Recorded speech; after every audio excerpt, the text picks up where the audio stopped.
ठीक है, तो हम लोग फिजिक्स है कि मैग्नेटिज्म देख रहे थे। बायोलॉजी? अच्छा, अभी अभी आप बायो लोग का फिजिक्स है। अभी भेज फिजिक्स है दिए अभी। क्या? अरे ना ना, ठीक ठीक ठीक, आप चलिए, शायद मेरा दूसरे में होगा। चलिए तो फिजिक्स पढ़ा दीजिए। मेरा शायद दूसरा क्लास होगा इन लोग में। अच्छा, अभी भेज दे क्या दूसरा link? Class.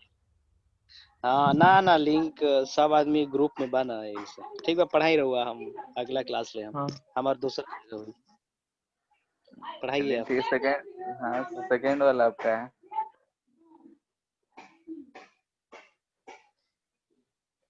Hello. Yes sir. ठीक है, तो हम लोग मैग्नेटिज्म देख रहे थे, और मैग्नेटिज्म में हम लोग आगे कुछ कुछ पढ़े थे। ठीक है, तो मैग्नेटिज्म में हम लोगों ने देखा था कि मैग्नेटिक फील्ड निकालने के लिए सीख रहे थे हम लोग, और कुछ कुछ बायोट सेवर्ट लॉ से हम लोग सीखे थे कि अगर जैसे कि करंट कैरिंग कंडक्टर है तो उसके लिए कैसे मैग्नेटिक फील्ड निकालेंगे, या फिर करंट कैरिंग सर्कुलर लूप होगा तो कैसे हम लोग मैग्नेटिक फील्ड निकालेंगे। फिर हम लोग लास्ट क्लास देख रहे थे सोलेनोइड के बारे में, तो सोलेनोइड क्या होता है।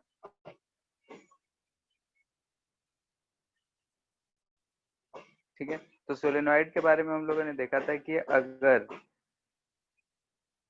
मान लेते हैं कि लूप को ऐसा हम लोग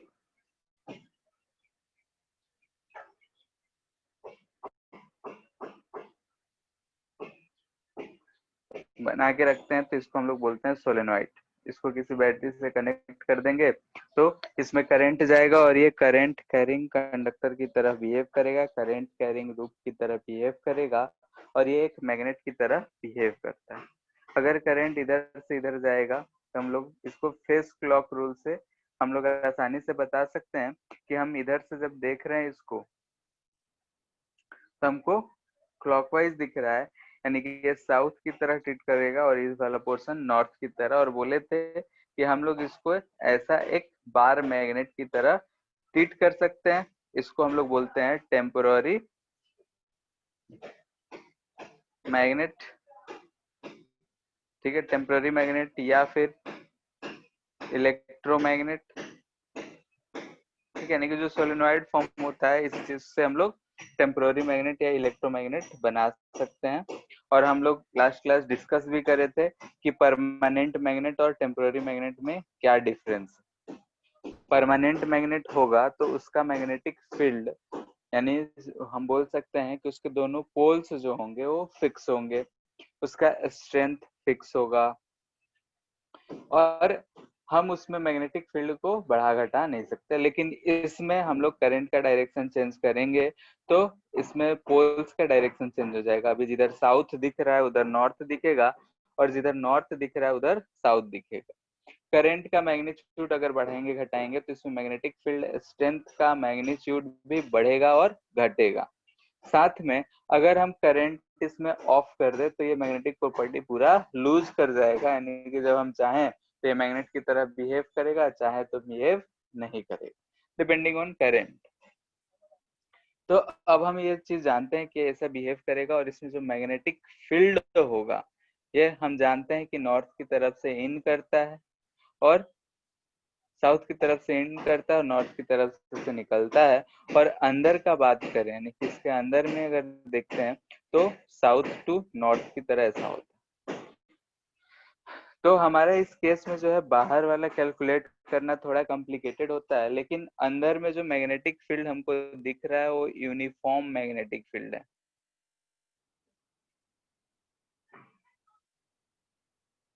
ठीक है, अंदर में जो है यूनिफॉर्म मैग्नेटिक फील्ड है, तो यही हमको यूनिफॉर्म मैग्नेटिक फील्ड कितना होगा उसी चीज का कैलकुलेशन आज सीखना है।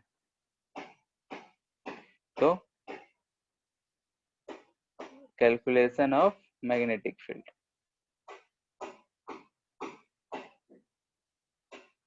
किस केस में, तो सोलेनोइड के लिए हम लोग मैग्नेटिक फील्ड का कैलकुलेशन कर रहे हैं। तो हम थोड़ा समझने के लिए इसको ऐसे रिप्रेजेंट कर रहे हैं। कॉइल जो था हमारा, तो उसको हम लोग ऐसा रिप्रेजेंट कर रहे हैं कि हमारा वायर है, पूरा नहीं बना के सिर्फ वायर का थिकनेस बना रहे हैं। इधर भी ये वायर,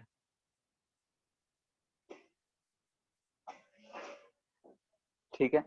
देखो जैसे कि यहाँ पे एक वायर है, यहाँ से दिख रहा है कि करंट जो है बाहर की तरफ आ रहा है और यहाँ दिख रहा है कि अंदर की तरफ जा रहा है। तो वैसे ही हम देखेंगे कि यहाँ से करंट बाहर आ रहा है और इसमें अंदर जा रहा है, यहाँ से बाहर आ रहा है, इधर अंदर जा रहा है।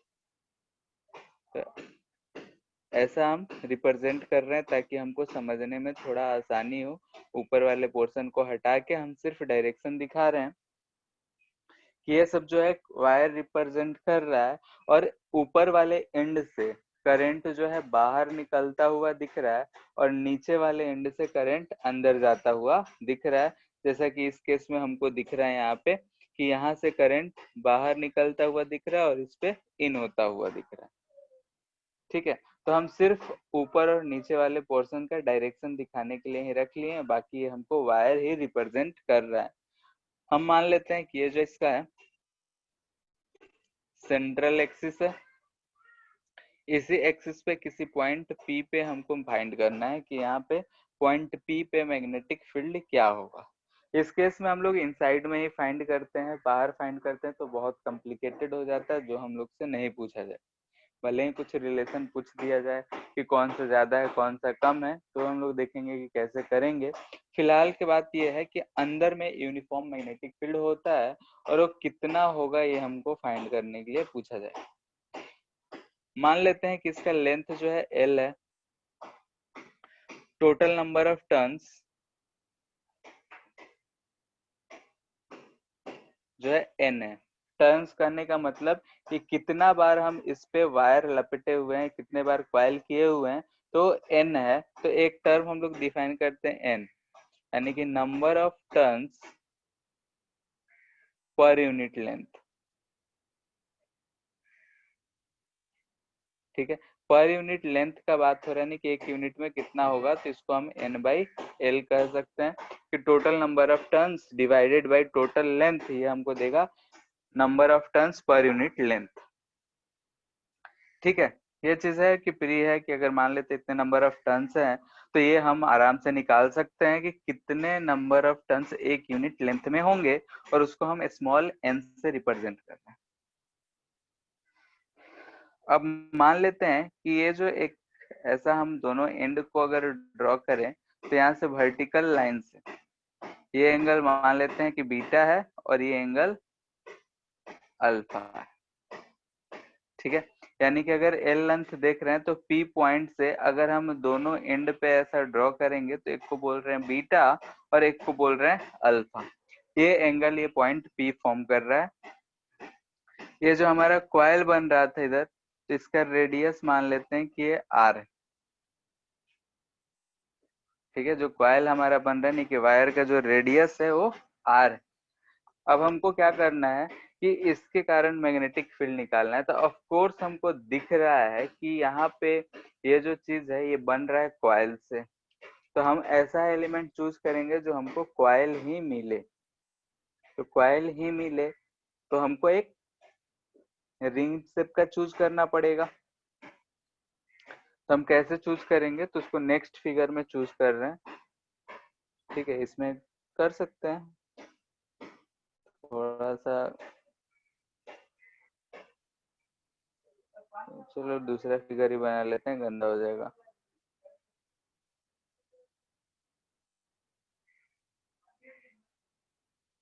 ठीक है, ये पॉइंट हमारा P था, ये हमारा वर्टिकल लाइन था। हम वर्टिकल लाइन से ऐसा गए, ठीक है, और यहाँ पे ऐसा हम एक चूज कर लिए, यानी कि जो हमारा एलिमेंट है ये एंगल हम फाई ले रहे हैं और ये जो एंगल है वो डी फाई होगा। यहाँ से इसका डिस्टेंस जो है x है और ये जो हमको ऐसा मिलेगा, ठीक है, ये हमको एक रिंग मिलेगा, ठीक है।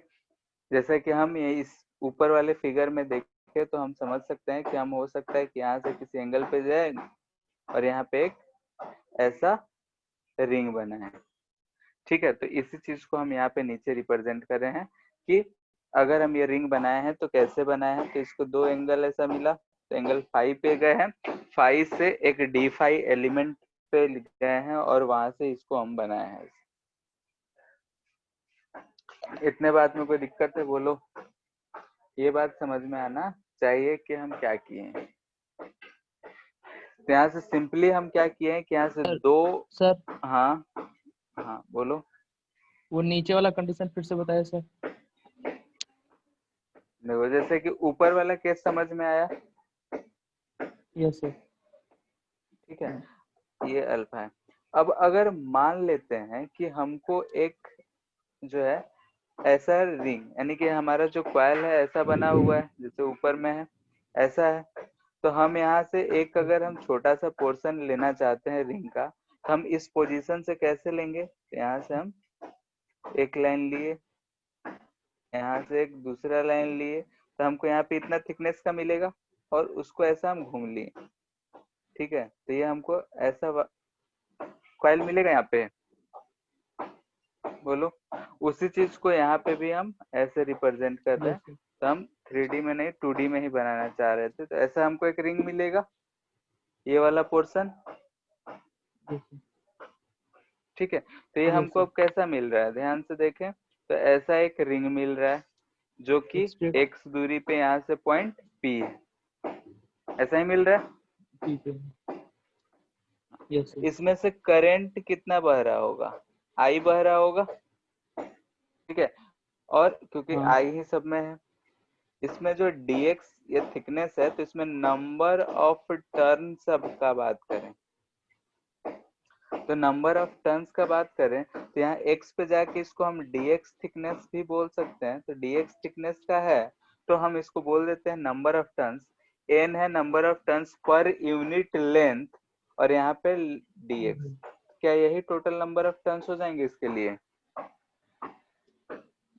Yes sir. बोलो। Yes sir. क्योंकि एक यूनिट लेंथ का जो नंबर ऑफ टर्न्स है एक स्मॉल n है, तो dx इसका थिकनेस कितना है dx, तो dx के लिए कितना होगा, तो n से मल्टीपल कर देंगे, ये टोटल नंबर ऑफ टर्न्स हो जाएंगे।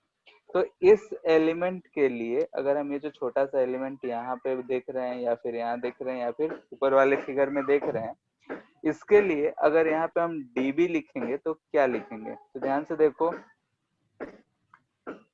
dB जो लिखेंगे वो हमारा म्यू नॉट, क्या होता था फॉर्मूला बोलो, म्यू नॉट NI/R² होता था, तो n की जगह नंबर ऑफ टर्न्स लिखते थे, तो यहाँ पे NDX लिख देंगे, I/R², जो रेडियस होता था divided by 2 R² plus x² raise to power 3/2, कल ही हम लोग फाइंड किए थे, यही आता है रिंग के कारण, बोलो इतने में कोई दिक्कत? No sir. ठीक है, तो ये चीज हमारा आया कि ये चीज आ रहा है कि हमारा इतना चीज हो रहा है, ठीक है। तो अब क्या करें, अब हमको करना है इंटीग्रेशन, इसका इंटीग्रेशन dx है, n म्यू नॉट I/R², 2 ये सब तो कांस्टेंट है, इंटीग्रेट करना है, x की टर्म में कर सकते हैं या फिर एंगल की टर्म में कर सकते हैं, जैसे मन वैसे कर सकते हैं। तो एंगल की टर्म में हम निकालना चाहते हैं, क्योंकि x की टर्म में ज्यादा डिफिकल्ट हमको दिख रहा है, तो यहाँ ध्यान से देखें, तो हमको ऐसा चीज दिख रहा है, अगर ये चीज है तो ये एंगल हमको फाई दिख रहा है, और ये जो लेंथ है ये हमको r दिख रहा है, और ये x दिख रहा है, तो वहां से हमको क्या दिख रहा है, देखो फिगर से, कि tan फाई जो दिख रहा है वो हमको x/r दिख रहा है, यानी कि x को लिख सकते हैं हम tan फाई इंटू r लिख सकते हैं।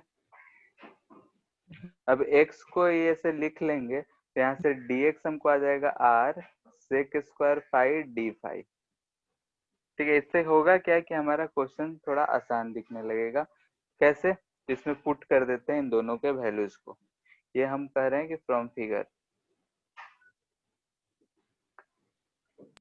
ठीक है। हाँ फिगर दिखाइएगा बोलो। ये हाँ ये वाला, ठीक है, ये फाई एंगल लिए हैं, ये रेडियस r है, ये x है, यहाँ भी ये रेडियस r है, ये डिस्टेंस x है, ये एंगल फाई है, तो tan फाई क्या होता है, परपेंडिकुलर बाई बेस। हाँ सर। tan थीटा क्या होता है, परपेंडिकुलर बाई बेस, तो x बाई आर। ठीक है, अगर सामने होते तो एक ही फिगर में बना देते, लेकिन यहाँ पे हम बता नहीं सकते कहाँ कहाँ, तो इसलिए अलग अलग फोटो बनाना पड़ रहा है।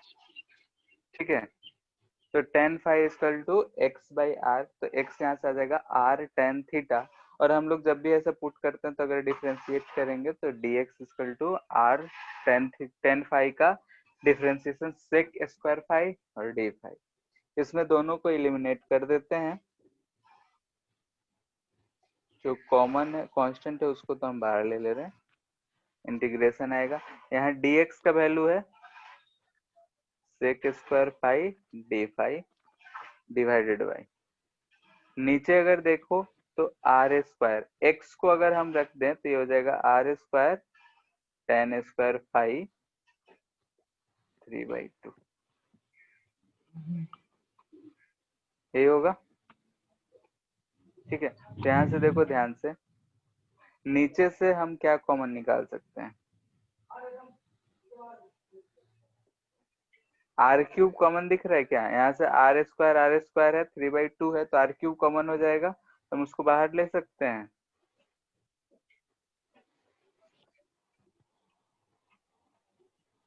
ध्यान से देख के बोलो क्या ये सही लिखा हुआ है,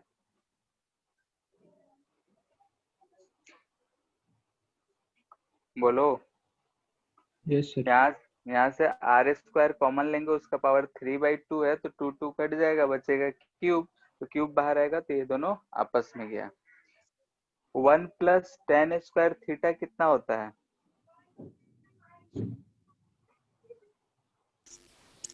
बोलो। Sec square theta. Sec square theta, तो 1 प्लस सेक स्क्वायर थीटा है, तो नीचे क्या सेक क्यूब फाई दिख रहा है हमको, बोलो। क्योंकि हम बोल सकते हैं 1 प्लस टेन स्क्वायर फाई जो होगा वो सेक स्क्वायर फाई होगा, और सेक स्क्वायर फाई का पावर 3/2 है, तो 3/2 से मल्टीपल करेंगे तो 2 कैंसिल होके 3 बचेगा, तो ये हमको सिंपल सा एक चीज दिख रहा है, म्यू नॉट ni/2, नीचे बचेगा cos थीटा सेक थीटा, तो ये हो जाएगा cos फाई डी फाई। ठीक है, यानी कि मैग्नेटिक फील्ड हमारा इतना मिलेगा। अब फाई कहाँ से कहाँ वेरी कर रहा है, तो बीटा से अल्फा या फिर अल्फा से बीटा, जिधर ले जाओ, तो हम अल्फा से बीटा ले जा रहे हैं, तो अल्फा से बीटा, तो बी का वैल्यू जो हो जाएगा mu naught ni/2। cos phi का इंटीग्रेशन, cos का इंटीग्रेशन क्या आता है, साइन। साइन, तो यहाँ पे हम लिखेंगे साइन फाई, कहाँ से कहाँ,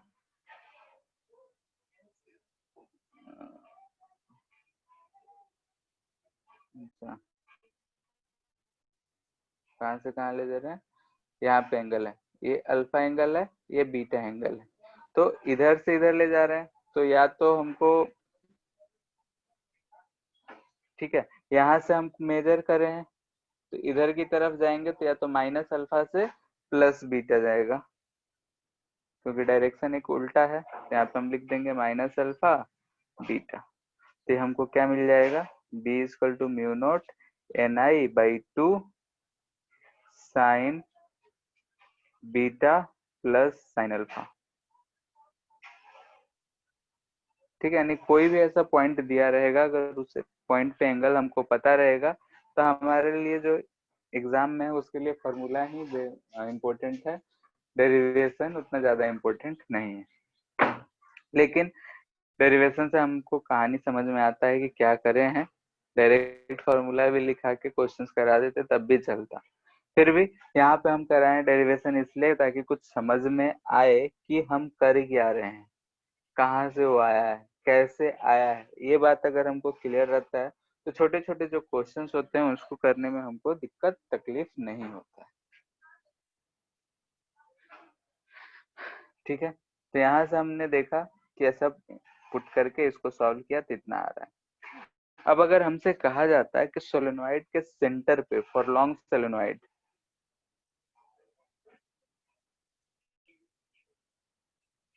लॉन्ग थोड़ा सा सोलेनोइड। स्क्रीन नीचे रखिए।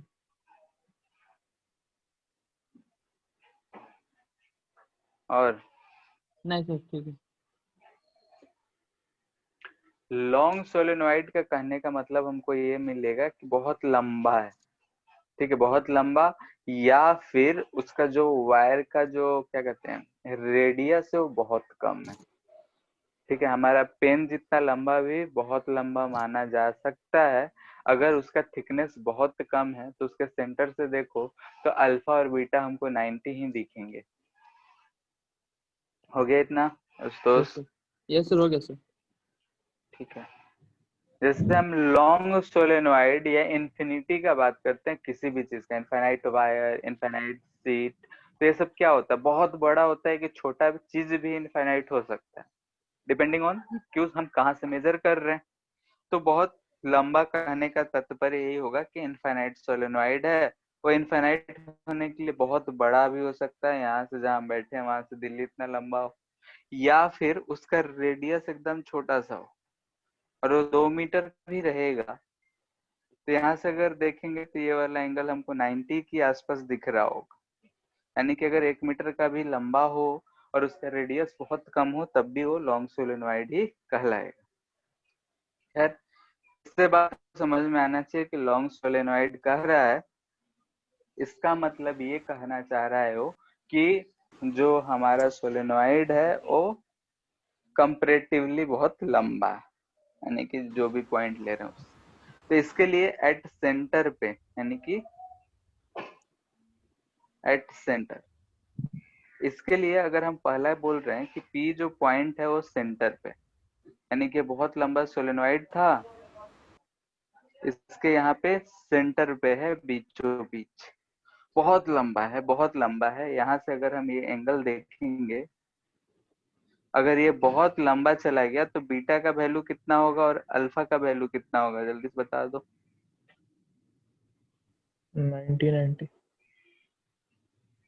ठीक है, बहुत लंबा अगर लेंगे यानी कि यहाँ से ये एंगल हमको सीधा सीधा पैरेलल दिखेगा इस लाइन से, और हम अल्फा और बीटा 90 लेंगे, तब मैग्नेटिक फील्ड जो हम निकालेंगे वो लिखेंगे ऊपर, ध्यान से देखो फॉर्मूला में, तो हो जाएगा mu not an I by 2 sine alpha plus sign beta, दोनों 1+1 हो जाएगा, और यहाँ से मिलेगा म्यू नॉट एन आई।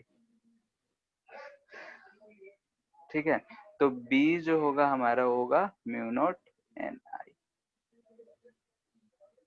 ठीक है, फॉर लॉन्ग सोलेनोइड।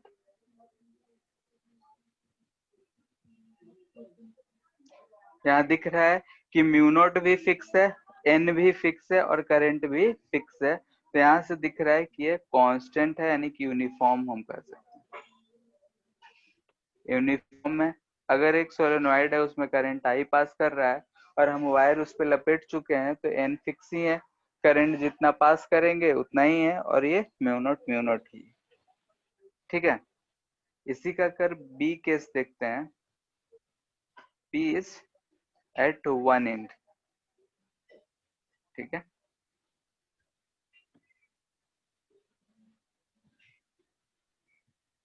कोई लॉन्ग सोलेनोइड है, उसके एक एंड पे P पॉइंट, तब क्या होगा,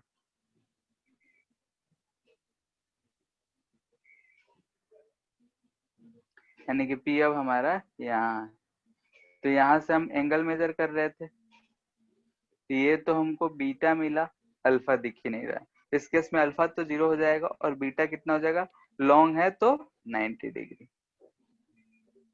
ठीक है, लॉन्ग है तो बीटा हमको 90 डिग्री मिलेगा, और इस दोनों वैल्यूज को अगर हम पुट करते हैं तो हमको बी का वैल्यू मिल जाएगा mu not an I upon 2 0+1, यानी कि किसी एक एंड पे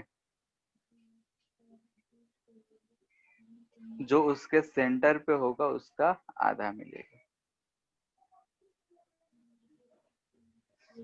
ठीक है, तो सोलेनोइड का ये तीनों फार्मूला इंपॉर्टेंट है, याद रखना है। मोस्टली हमारा सवाल जो रहता है इन दोनों केस, इन दोनों पे ही रहता है। ठीक है, फिर भी ऊपर वाले से भी रहता है, 10% क्वेश्चन इससे भी रहता है, तो इस बात को भी ध्यान में रखना है कि हमारा जो सोलेनॉइड है उससे जो है मैग्नेटिक फील्ड कितना आएगा इनसाइड में। यहाँ भी दिख रहा है कि ये कंस्ट्रक्शन के ऊपर अल्फा बीटा फिक्स होगा, म्यू नॉट तो परमेबिलिटी ऑफ फ्री स्पेस है, n number of turns per unit length है, और आई करंट है, जितना करंट पास करेंगे उतना ये होगा। तो यहाँ से हमको ये बात समझ में आ रहा है कि गिवन सोलेनॉइड के लिए मैग्नेटिक फील्ड इनसाइड जो होगा वो यूनिफॉर्म होगा, कांस्टेंट होगा।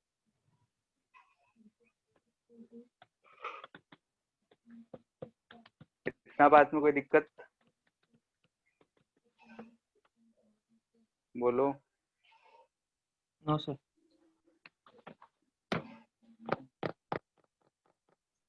अगर हम डिपेंडेंसी बोले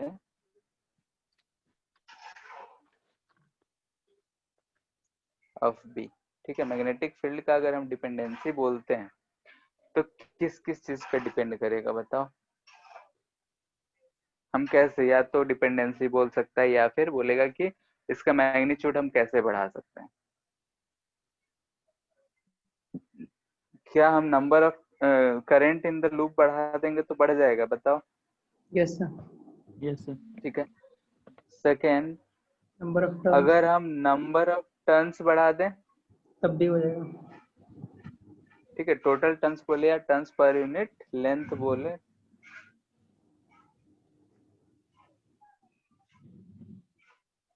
ठीक है, तब भी बढ़ेगा।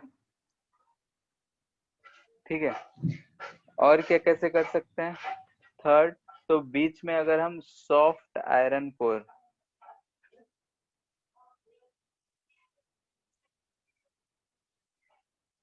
ठीक है, अगर soft iron core is introduce तब भी मैग्नेटिक फील्ड जो होगा वो इंक्रीज कर जाएगा। सॉफ्ट आयरन कोर यानी कि सॉफ्ट आयरन एक ऐसा मटेरियल होता है जिसमें अगर हम करंट पास कर रहे हैं यानी कि मैग्नेटिक फील्ड से टच करेंगे, जैसे देखे होंगे कि कोई भी रॉड लोहा या ये सब चीज होता है मैग्नेट से टच करते हैं तो कुछ देर के लिए हमको लगता है कि वो भी मैग्नेट की तरह बिहेव कर रहा है, उससे हम लोग दूसरे चीज में टच करा सकते हैं। ऐसा अनुभव हुआ होगा। तो सॉफ्ट आयरन में भी वो चीज होता है, लेकिन हम जैसे ही टच करें, जब तक मैग्नेटिक फील्ड में है तब तक वो बहुत ही अच्छा मैग्नेटिक स्ट्रेंथ देता है, लेकिन जैसे ही हम लोग उससे मैग्नेटिक फील्ड से बाहर निकालते हैं उसका मैग्नेटिक प्रॉपर्टी भी खत्म हो जाता है, तुरंत खत्म हो जाता है, इसलिए हम लोग सॉफ्ट आयरन यूज करते हैं। ठीक है, तो ये सब चीजें हैं जिससे हम लोग मैग्नेटिक फील्ड स्ट्रेंथ बढ़ा सकते हैं। Sir iron rod soft iron है क्या? नहीं, सॉफ्ट आयरन एक अलग तरह का आयरन होता है। ठीक है, इसको पैरामैग्नेटिक, डाईमैग्नेटिक ये सबसे क्लासिफाई करा होता है, तो 5th वाले चैप्टर में है। ठीक है, जो कि बोर्ड से इस बार हट ही गया है, उसको एक बार पढ़ना तो उसमें पता चल जाएगा कि क्या होता है क्या नहीं होता है। ठीक है, तो सॉफ्ट आयरन एक टाइप ऑफ आयरन बोल सकते हो, स्टील नहीं है, जो हम लोग नॉर्मली रॉड ये सब यूज करते हैं वो नहीं है। जैसे कि देखोगे स्क्रू है, अगर हम टीवी बनाने ले जाते हैं तो मैग्नेट से रगड़ता है, फिर जो भी स्क्रू रहता है उसी से कसता है, टच करता है, अटैच हो जाता है, ऐसे देखे होगे। लेकिन सॉफ्ट आयरन में क्या खासियत है कि जब तक हम मैग्नेट से टच करेंगे तब तक ये मैग्नेटिक फील्ड शो करेगा, जैसे ही हम हटाएंगे मैग्नेटिक फील्ड इसका भी खत्म हो जाएगा, इसलिए हम लोग इसको यूज करते हैं। क्योंकि हम लोग इलेक्ट्रोमैग्नेट बनाते हैं, इलेक्ट्रोमैग्नेट है तो जैसे कि मान लेते हैं कबाड़ खाना है, तो वहां से आयरन पार्टिकल्स को चूज करना, आयरन स्क्रैप्स को चूज करना होता है। तो ऐसा बड़ा सा क्रेन पे एक क्रेन लगाकर इसको बड़ा सा एक मैग्नेट को ऐसे रखा होता है, नीचे बहुत सारा स्क्रैप है यानी कि आयरन कबाड़ खाना है, तो इसमें से जो आयरन पार्टिकल्स होते हैं जा जाके इस पे चिपक जाते हैं। अब चिपक जाएंगे तो इसको अलग ले जाके हमको गिराना भी होता है, तो यहाँ पे इलेक्ट्रोमैग्नेट हम लोग यूज करते हैं, यानी कि वो इससे चिपकेगा, फिर दूसरे जगह ले जाएंगे, करंट ऑफ कर देंगे, मैग्नेटिक फील्ड खत्म हो जाएगा, सारा का सारा गिर जाएगा। ठीक है, हॉलीवुड मूवीज देखते होगे तो ऊपर हेलीकॉप्टर से ऐसे ही लेके आते हैं, गाड़ी के ऊपर चिपका के गाड़ी ही उठा के लेके चले जाते हैं, देखे होगे? नहीं देखे? सर देखे हैं। ठीक है, तो वो भी कहीं ले जाके तो उसको छुड़ाना पड़ता होगा ना, तो वहां भी इलेक्ट्रोमैग्नेट यूज करा जाता है। अगर परमानेंट होगा तो चिपका ही रह जाएगा, छुड़ाने के लिए हमको ज्यादा ही मेहनत करना पड़ जाएगा। और इलेक्ट्रो है तो हम ऑन किए करंट तो वहां पे आके चिपक गया, जहां ऑफ किए तो वहां पे छोड़ दे, तो वहां पे ये सब चीज यूज करते हैं।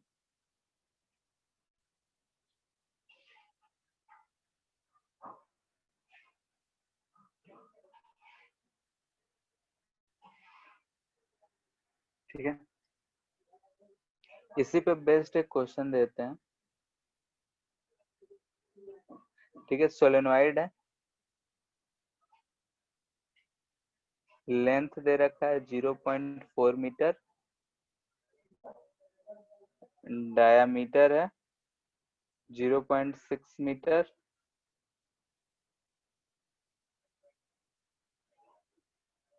ठीक है। एन जो है टोटल नंबर ऑफ टर्न्स 1000 है, करंट है हमारा 5 × 10⁻³ ampere,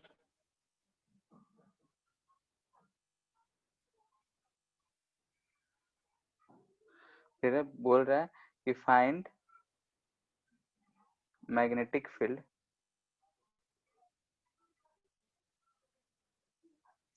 on axis at the middle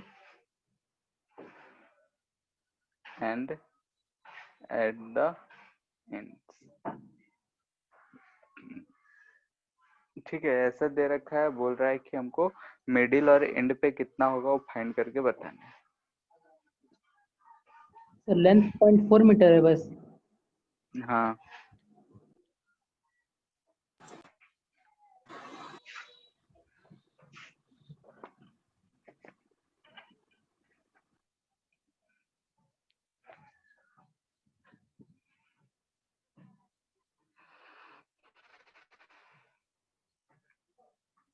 दे रखा है कि μ0 = 4π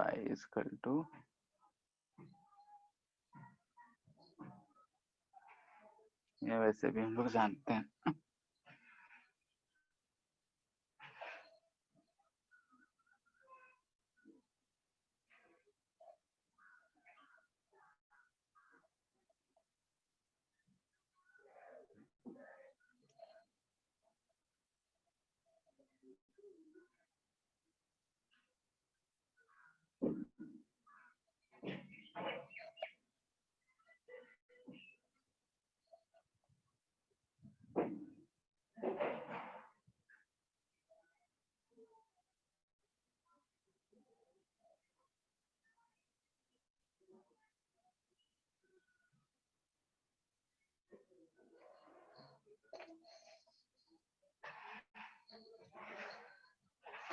हो गया।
सर ये लॉन्ग सोलेनॉइड तो नहीं है ना?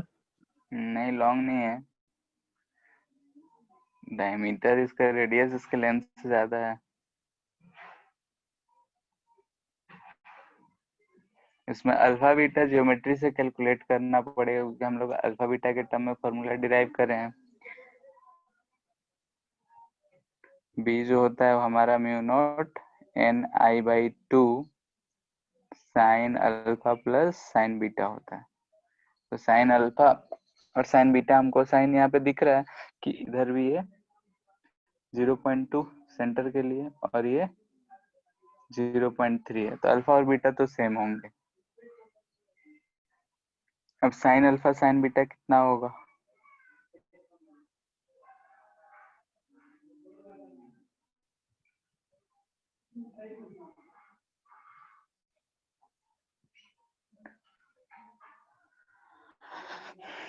कितना आ रहा है 45 बोलो?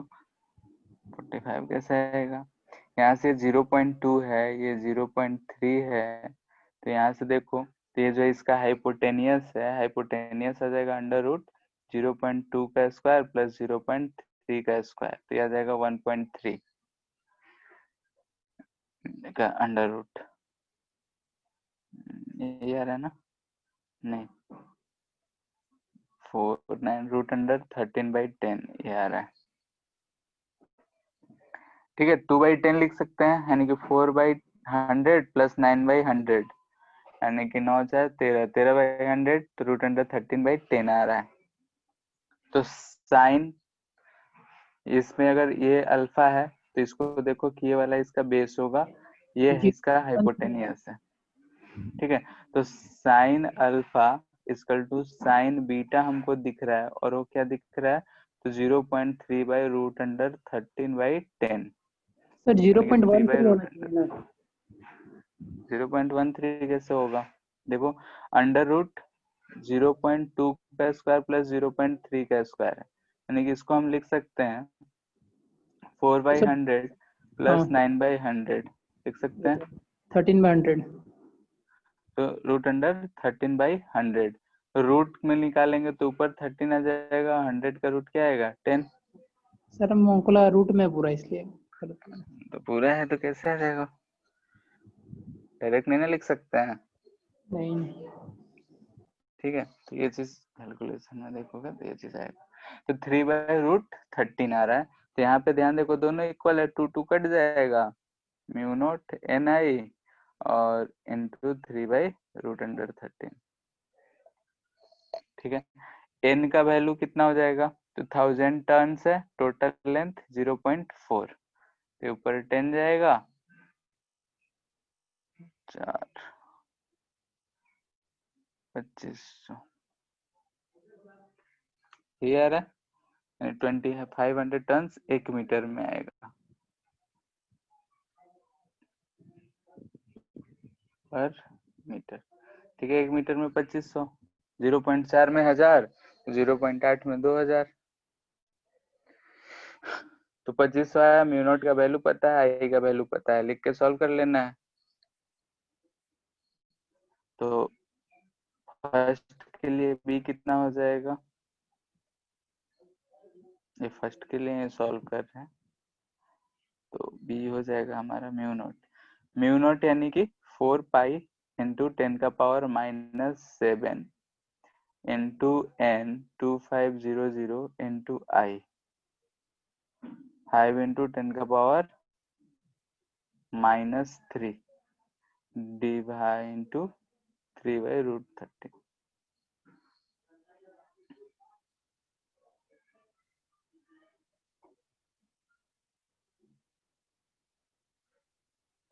तो 25 चौके 100 हो जाएगा, 100 यानी कि 2020 10 5 15 पाई/√13 इंटू 10⁻⁻7। 6/√13 होगा ना? क्या 6/√13 होगा ना? 3/√13 होगा? तो यहाँ पे साइन 2 अल्फा है प्लस तो साइन बीटा 2 एक काट दिए नहीं वाला। 2 से कट गया। अच्छा ठीक है। ठीक है, तो सॉल्व करके इतना कुछ आएगा। ठीक है, और कुछ बढ़िया वैल्यू दिया रहेगा तो आसानी से सॉल्व हो जाएगा, इसमें कुछ ऐसा दे रखा है इसलिए ना, इसलिए आंसर हो जाए। सेकेंड वाले के लिए ऐसे ही सॉल्व करेंगे, बी वाले में भी ऐसे ही हमको डिसाइड करना पड़ेगा। ये सब बोर्ड का क्वेश्चन है।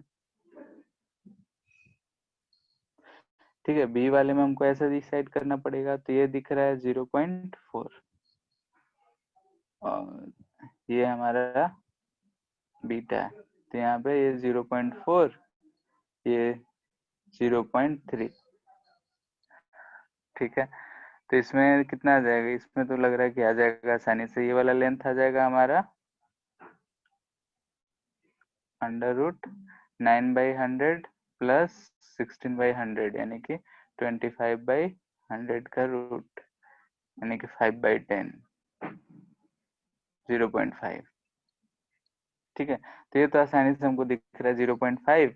यहाँ से हम साइन बीटा अगर लिखेंगे तो क्या लिखेंगे, परपेंडिकुलर 0.3/0.5 यानी 3/5। ठीक है, 37 डिग्री हमको दिख रहा है। तो इस केस में बी लिखेंगे तो क्या लिखेंगे, μ0 ni/2। अल्फा हमको दिख रहा है कि वो 0 डिग्री है, साइन 0 प्लस साइन बीटा, तो ये μ0 ni/2 इंटू 3/5। जो भी वैल्यू है उसको रख के सॉल्व कर लेंगे, आंसर हो जाएगा। ठीक है, तो ये क्वेश्चन बोर्ड का है, तो हमको कराने से यही पर्पस था कि अगर हमको एंगल के टर्म में हमको मिला हुआ है, जरूरी नहीं है कि एंगल ही दे, मे भी हो सकता है कि ऐसा डायमेंशन दे दे तो हमको एंगल में कन्वर्ट करने आना चाहिए। ठीक है, एक चीज याद है तो उससे हम दूसरा चीज हमको कन्वर्ट करने आना चाहिए। ऐसा नहीं है कि दिया नहीं दिया है, जो लेंथ दिया एंगल नहीं दिया है तो हम कैसे करें।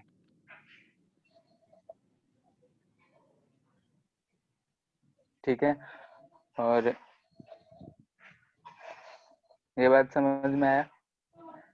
तो अगर हम मैग्नेटिक फील्ड ऑफ सोलेनोइड का बात कर रहे हैं तो सोलेनोइड का मैग्नेटिक फील्ड रिजेंबल कर रहा है हमारा बार मैग्नेट की तरह, बार मैग्नेट की तरह ही रिजेंबल कर रहा है, नहीं कि उसी के प्रॉपर्टी सारे चीज यहाँ हम फॉलो कर सकते हैं।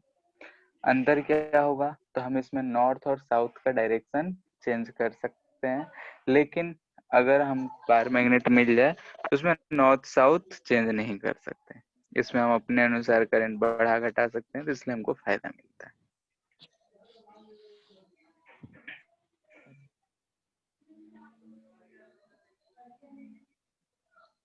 ठीक है, इतना बात में कोई दिक्कत?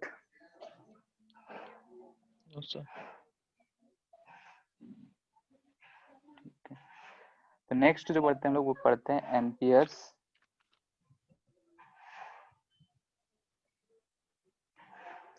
Circuital law.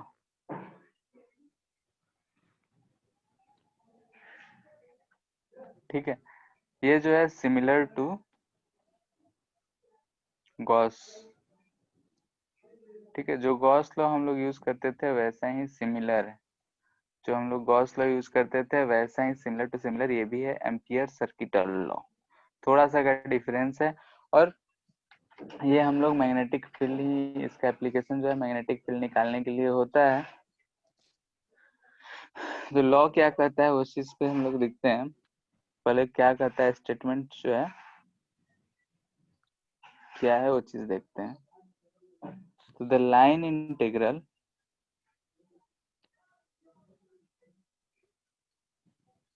of magnetic field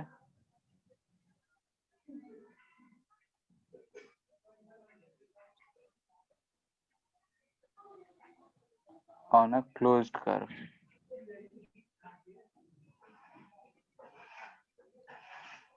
of any shape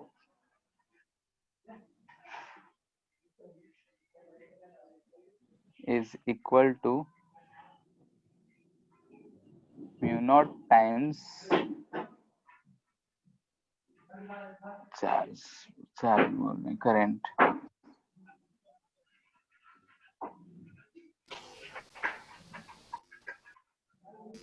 net current और क्लोज्ड के बाद क्या लिखेगा? Curve, closed curve of any shape is equal to mu0 times net current passing through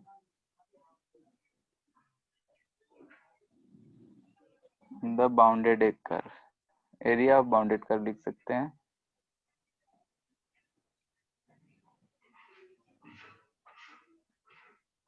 ठीक है, याद करो तो हमारा जो गॉस लॉ था, गॉस लॉ क्या कहता था कि इलेक्ट्रिक फील्ड डॉट ds इन दोनों का क्लोज्ड इंटीग्रल जो होता था वो q in by epsilon not हुआ करता था। ठीक है, ये चीज हुआ करता था, इसी के बेस्ड पे ये भी है, और आगे चल के देखेंगे ये सारे लॉ मैक्सवेल का है। ठीक है, मैक्सवेल को ही ये लोग प्रूफ करके इन लोग का लॉ हो गया है। जब EMW पढ़ेंगे तो सारे लॉ मैक्सवेल ने दिया था। खैर, यहाँ पे इसका अगर हम बात कर रहे हैं तो ये जो लॉ है ये क्या कहता है, closed integral of magnetic field across a closed surface. ठीक है, यहाँ ध्यान रखना है कि यहाँ पे इंटीग्रल लाइन इंटीग्रल है, एरिया इंटीग्रल नहीं है। हम लोग उसमें एरिया लिए थे, यहाँ पे लाइन लिए हैं। ये जो होगा म्यू नॉट टाइम्स होगा, और बोलेंगे आई जो करंट नेट पास होगा, या फिर इससे जो नेट इनक्लोज्ड हम बोल सकते हैं कि जो हमारा सरफेस है उससे जो इनक्लोज्ड होगा, यही है हमारा ampere circuital law. Same to same वैसा ही, इसमें कोई चेंजेस नहीं है, बस चेंज है इलेक्ट्रिक फील्ड की जगह मैग्नेटिक फील्ड, एरिया की जगह क्लोज लेंथ है, म्यू सिग्मा एप्सिलॉन नॉट की जगह म्यू नॉट है, चार्ज की जगह करंट। बाकी हम लोग को दिख रहा है कि सेम टू वैसा ही कुछ कुछ दिख रहा है, वैसा ही हमको दिख रहा है कि जैसा उसमें हम देखे थे वैसा ही यहाँ भी दिख रहा है कि close integral of multi magnetic field lines will be equal to mu naught into I enclosed. यानी कि यहाँ पे अगर हम कोई भी किसी भी एक लूप लें, जैसे कि अगर मान लेते हैं, एग्जांपल लेते हैं कि हो सकता है कि एक करंट ऐसा पास कर रहा हो इनटू द प्लेन I1। ठीक है, तो इसके अबाउट एक करंट यहाँ पे हम हो सकता है ले लें कि I2 पास कर रहा हो। तो अगर हम एक ऐसा लूप ले लें, ठीक है, ये लूप है, ध्यान रहे कि गॉस लॉ में हम लोग एक सरफेस मानते थे, यहाँ पे हम एक लाइन इंटीग्रल मान रहे हैं। लाइन इंटीग्रल यानी कि लूप होगा। ठीक है, तो यहाँ पे अगर हम देख रहे हैं कि करंट जो है एक बाहर की तरफ आ रहा है I2 और एक अंदर की तरफ जा रहा है, तो इस लूप के अंदर आई नेट लिखेंगे तो लिखेंगे I1 प्लस I2। ठीक है, डायरेक्शन को कंसिडरेशन में रखते हुए। तो यहाँ पे आई नेट लिखने के लिए हम डायरेक्शन जब कंसिडरेशन करते हैं तो यहाँ साइन कन्वेंशन जो होगा, साइन कन्वेंशन क्या होगा, तो अगर current into the plane of the paper जा रहा है, यानी कि I into the plane of paper जा रहा है, ठीक है, into the plane of paper यानी कि ऐसा है, तो इसको हमको लेना है निगेटिव। और current out of the plane of paper हो यानी कि ऐसा हो, तो इसको लेना है पॉजिटिव। ठीक है, यानी कि इसमें हमको डायरेक्शन कंसिडरेशन क्या करना है, कभी भी कोई भी लूप हो तो अगर इनटू द प्लेन है तो निगेटिव, और आउट ऑफ द प्लेन है तो पॉजिटिव। ठीक है, या फिर अपने हिसाब से इसका डायरेक्शन चेंज भी कर सकते हैं, लेकिन ये रखने से क्या फायदा है कि जो करंट का मैग्नेटिक फील्ड का डायरेक्शन है वो हमारे अनुसार आएगा। कि अगर ऐसा हम लिखते हैं तो अगर मैग्नेटिक फील्ड का डायरेक्शन है तो देखो, अगर आउट ऑफ द प्लेन आएगा करंट तो हाथ को घुमाएंगे राइट हैंड थंब रूल से, करंट की तरफ थंब रखेंगे और उसको मोड़ेंगे तो एंटी क्लॉकवाइज आएगा, यानी कि बाहर की तरफ हमको मिलेगा। तो इसलिए हम लोग ये साइन कन्वेंशन रख लेते हैं। बाकी अपने हिसाब से मैग्नीट्यूड फाइंड करना है तो कोई दिक्कत नहीं है, लेकिन अगर मैग्नेटिक फील्ड का डायरेक्शन भी चाहिए होगा तो ये कन्वेंशन हमको यूज करना पड़ेगा। और अगर हम मान लेते हैं कि यहाँ पे कोई चार्ज I3 है और ये भी बाहर की तरफ है, यहाँ चार्ज I4 है और ये इधर की तरफ है, तो हमारा जो मैग्नेटिक फील्ड कैलकुलेशन में मदद करेगा, तो इस पॉइंट पे अगर हम मैग्नेटिक फील्ड फाइंड करें तो ये मैग्नेटिक फील्ड सबकी वजह से होगा। लेकिन जब हम इस इंटीग्रल में लिखेंगे इनक्लोज वाले में तो हम इसमें ये और ये वाले चीज नहीं लिखेंगे। ठीक है, यानी कि हम बोल सकते हैं same to same Gauss law की तरह ही है। फर्स्ट आई इनक्लोज्ड ये रिप्रेजेंट कर रहा है कि जो करंट, यानी कि जो भी करंट है, कितना करंट है, उस जो हमारा लूप है उसको कितना करंट पास कर रहा है, सिर्फ उससे मतलब है। यानी कि all that is matter is all that matter is magnitude of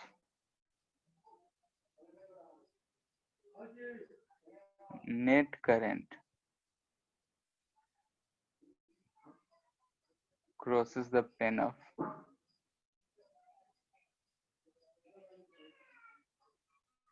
ठीक है, जो हम लूप माने हैं उसको नेट करंट कितना क्रॉस कर रहा है उतना ही करंट इनक्लोज्ड में मैटर करता है।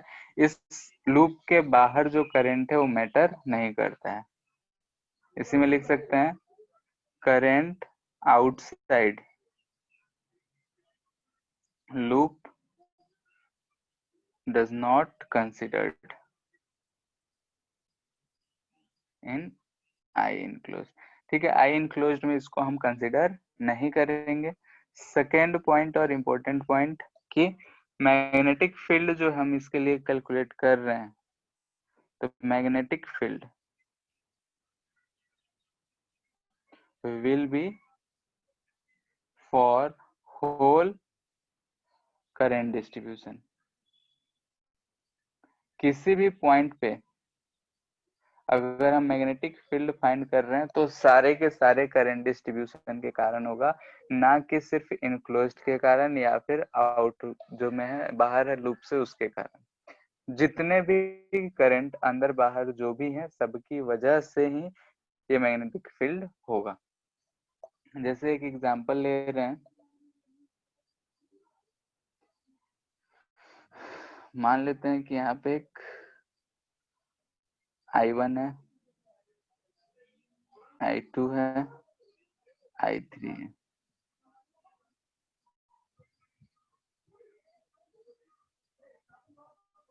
ये लूप 1 बोल रहे हैं,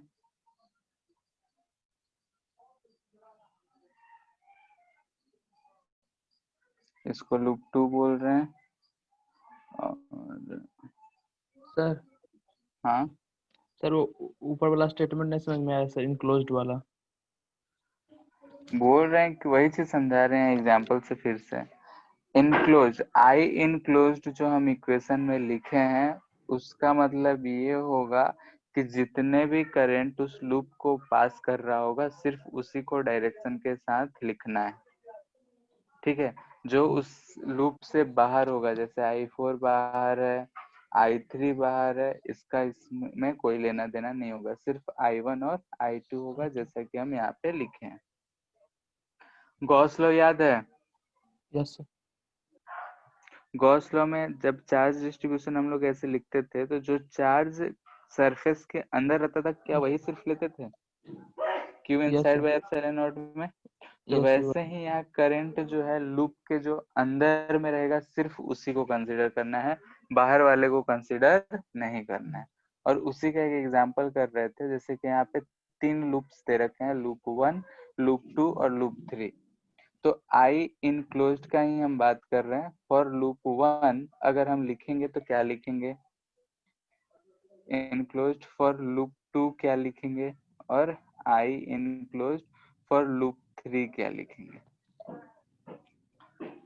देखो लूप 1 में क्या हो रहा है, I1, I2 एंड I3 तीनों है।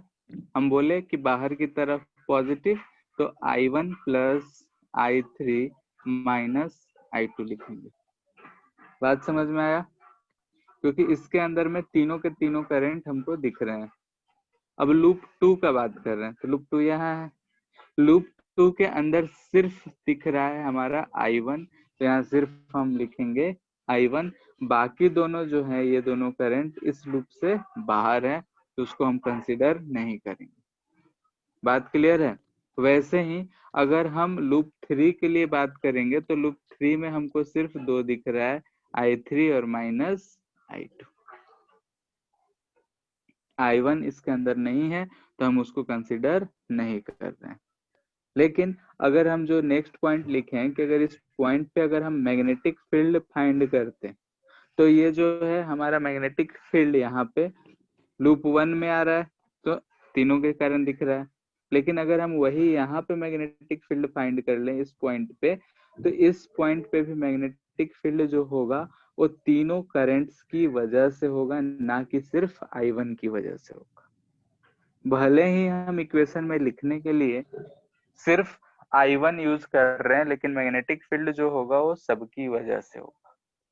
तो सर यानी कि दोनों का आंसर अलग होगा ना? क्या?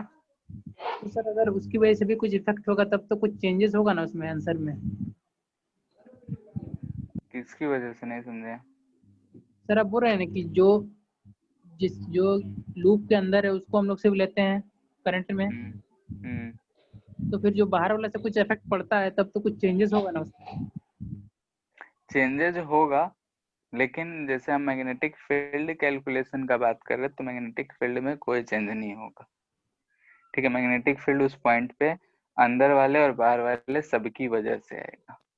सिमिलरली जैसे गॉस लॉ में हम लोग देखते थे ना कि अगर मान लेते हैं ऐसा है, ठीक है, कोई सरफेस है, यहाँ पे चार्ज क्यू है, यहाँ पे चार्ज कैपिटल क्यू है। ठीक है, अगर हम इस सरफेस इस पॉइंट ए पे बात करें तो ए पे जो हम लोग इलेक्ट्रिक फील्ड निकालते थे वो किसकी वजह से आता था? इन दोनों की वजह से आएगा, बोलो।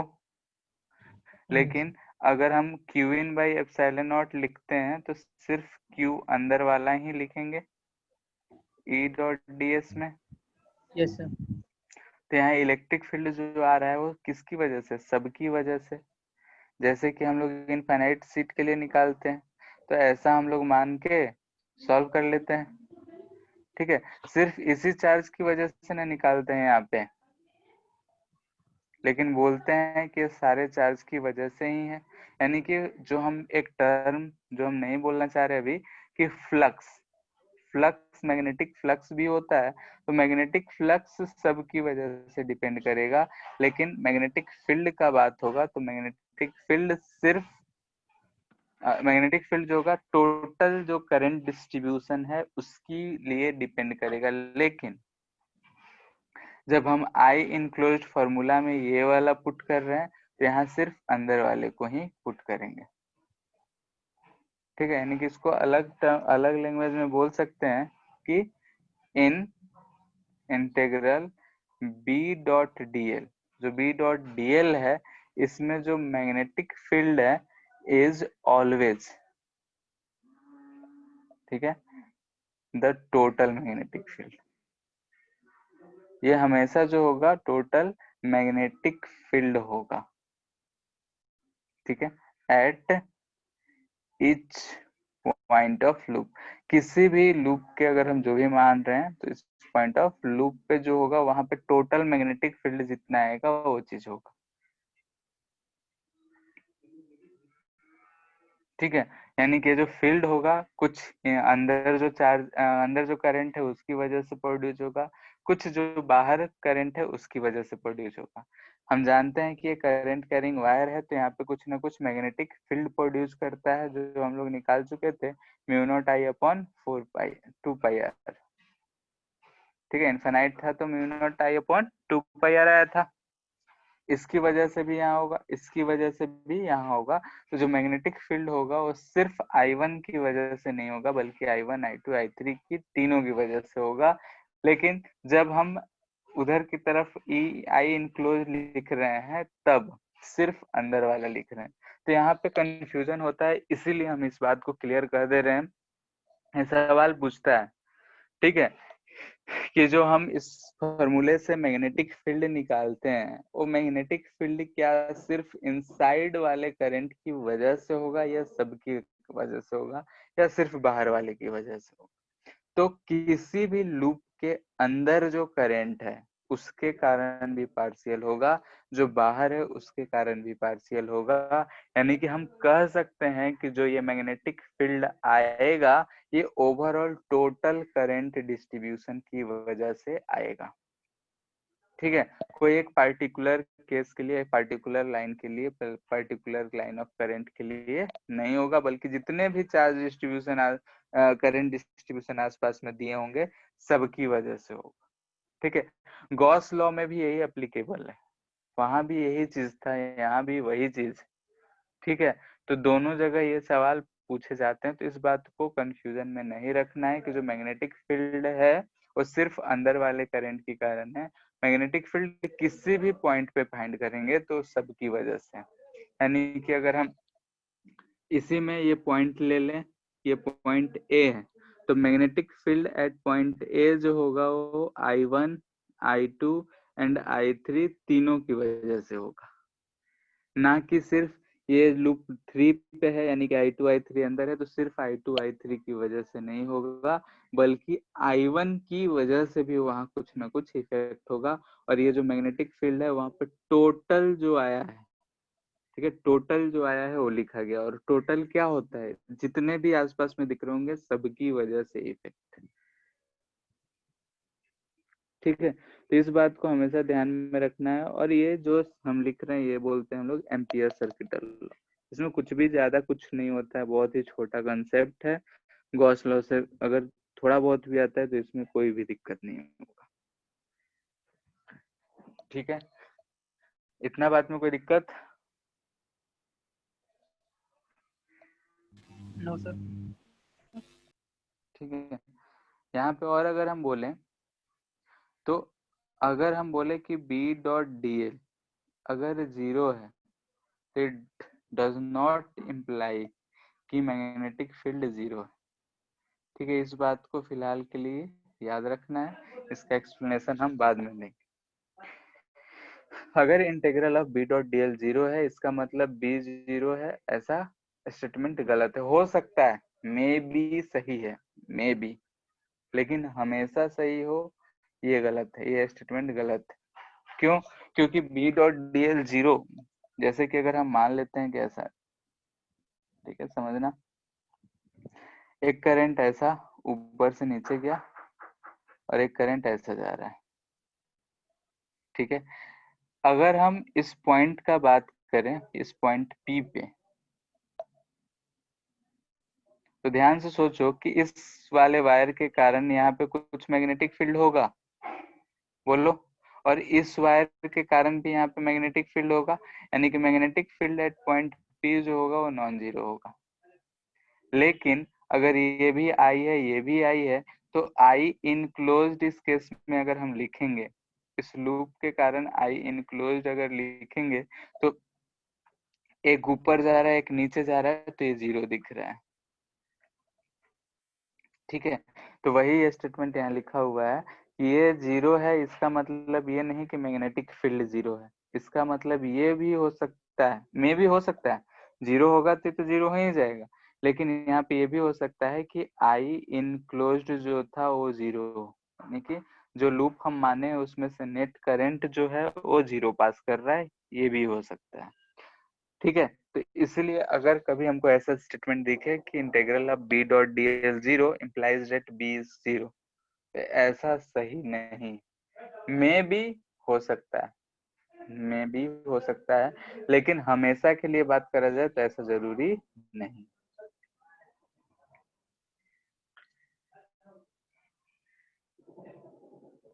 ठीक है, एक क्वेश्चन करो,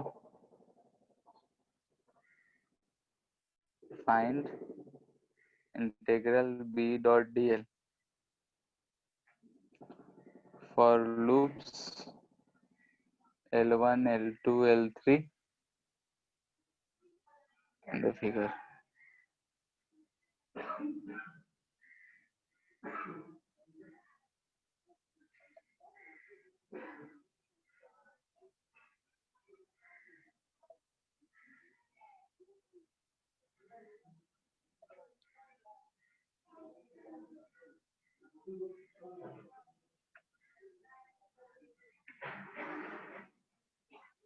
ठीक है, ये स्टेटमेंट का भी इसी क्वेश्चन से मतलब समझाएंगे।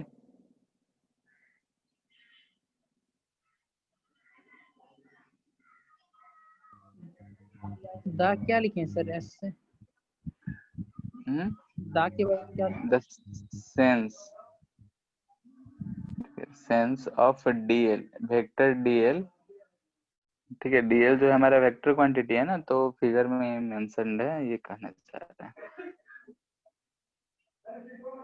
ठीक है, ऐसा करंट दे रखा है, ये है I1, ये है I2, ये है I3, ये है I4।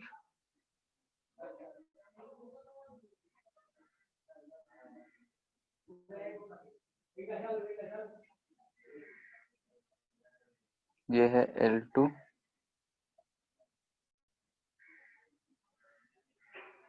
L3,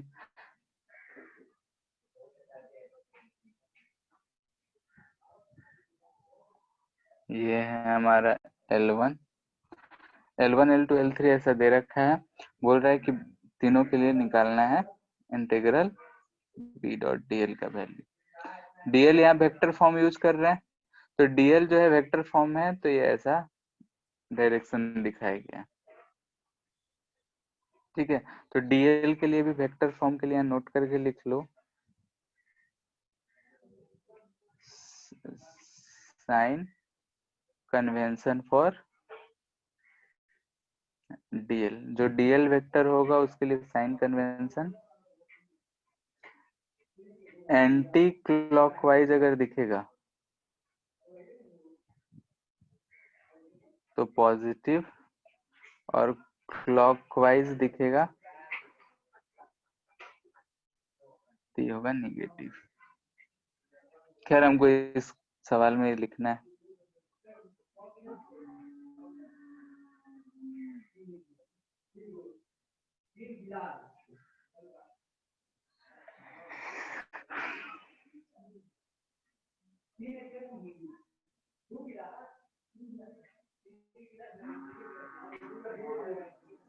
कितना आएगा बताओ? फर्स्ट वाले में क्या लिखेंगे? म्यू नॉट तो सब में रहेगा। L1 हमको ये दिख रहा है, दोनों में करंट बाहर की तरफ जाता दिख रहा है, यानी कि इसमें I1 प्लस I2 लिखेंगे। L2 में दिख रहा है कि 3 दिख रहे हैं और तीनों के तीनों बाहर ही जा रहे हैं, सब ऊपर ही ले लिए। चलो I1 plus I2 plus I3 हो जाएगा। इस वाले लूप में अगर हम देखें थर्ड वाले में, तो इसमें कोई करंट नहीं जा रहा है, तो ये 0 हो जाएगा। ठीक है, यानी कि B डॉट DL 0 है। लेकिन देखो ध्यान से इस वाले में भी कि यहाँ पे ऐसे मैग्नेटिक करंट दे रखे हैं, तो यहाँ पे अगर हम लें तो हर वायर की वजह से यहाँ पे कुछ ना कुछ मैग्नेटिक फील्ड आएगा, और वो 0 है जरूरी नहीं है। बात क्लियर है? ये बोलो। Yes sir. ठीक है, नेक्स्ट है हम लोग का वही एप्लीकेशन। सर तो डीएल वेक्टर का क्या काम हुआ साइन कन्वेंशन का? यहाँ पे नहीं है, अभी जो एप्लीकेशन देख रहे हैं उसमें आएगा। एम्पियर सर्किटल लो, पहला टू फाइंड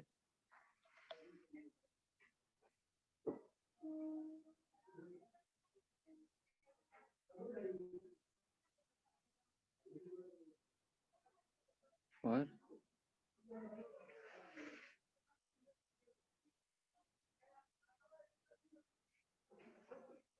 कोई इनफिनाइट करंट कैरिंग वायर है, उसकी वजह से कितना आएगा। हम लोग जानते हैं कि इनफिनाइट करंट कैरिंग वायर है, इनफिनाइट है, इधर भी इनफिनाइट है, तो इससे r दूरी पे जो हमारा मैग्नेटिक फील्ड आता है वो mu naught I upon 2 pi r आता है।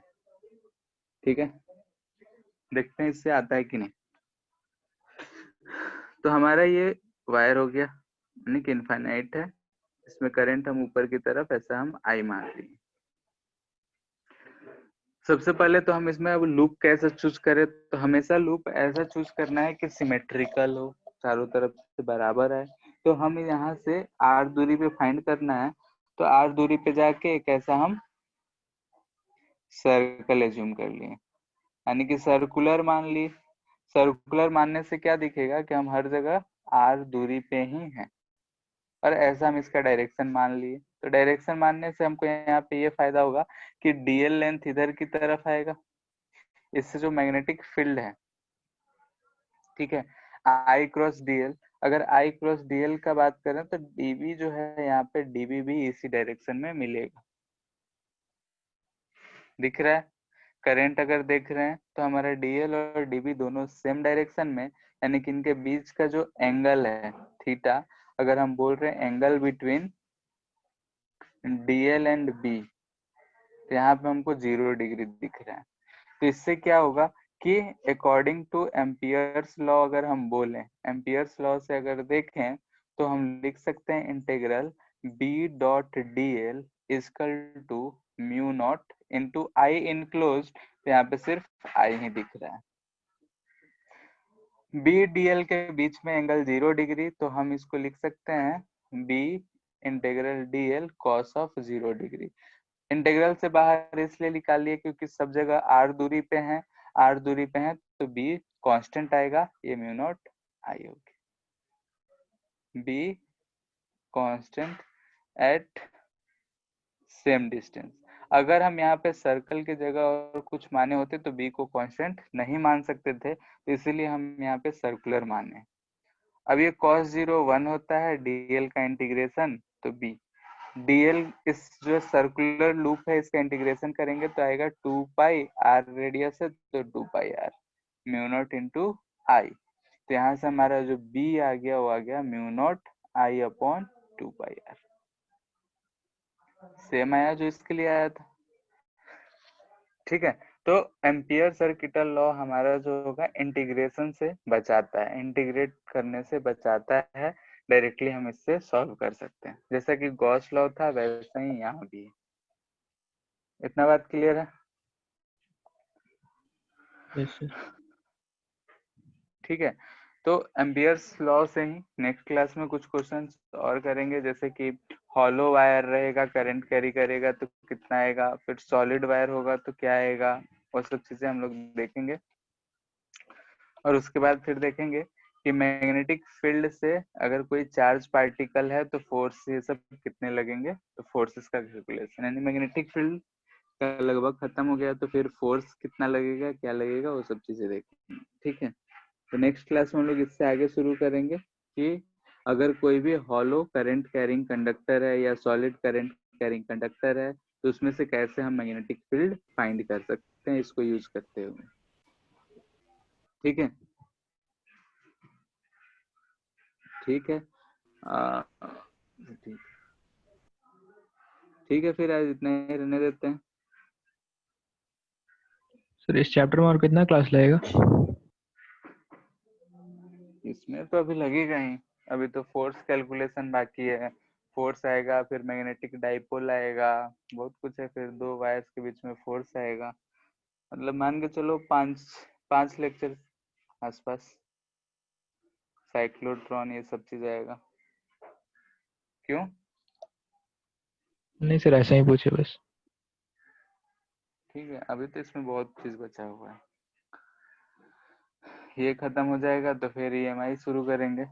5th वाला चैप्टर अपने से पढ़ते रहो तब तक, क्योंकि एनसीईआरटी से तो मतलब एनसीईआरटी बोल रहे हैं, बोर्ड से इस बार हट गया, डिलीटेड पोर्शन में है और उसमें सिर्फ थ्योरेटिकल चीजें दिए हुए हैं, एक बार पढ़ोगे समझ में आ जाएगा, कहोगे तो बता देंगे।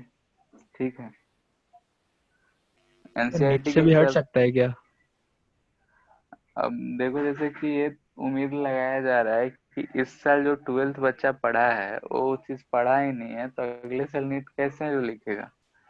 हाँ, उसके अगले साल ऐड हो सकता है, लेकिन 2021 का तो चांसेस लग रहा है कि कम ही है। हम लोग वैसे पढ़ लेंगे, ठीक है, थ्योरेटिकल है तो इसलिए वो, हाँ लास्ट में पढ़ाएगा, टाइम वेस्ट कहीं हो गया बिना मतलब का तो।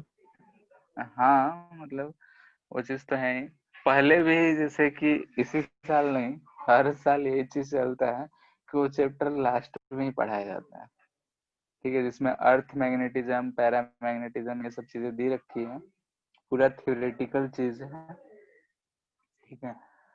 जो चीज है वही कोई भी बोलेगा कि ये होता है, ये होता है, ये होता है, उसमें समझाने लिखाने वाला कुछ भी नहीं। तो एक बार खुद से भी पढ़ के देखना, बाकी नहीं समझ आएगा तो बताएंगे, ठीक है। तो सोच रहे हैं पहले जो हमारा लंबा लंबा पोर्शन है ये खत्म हो जाए, फिर उसको कर लेंगे हम लोग,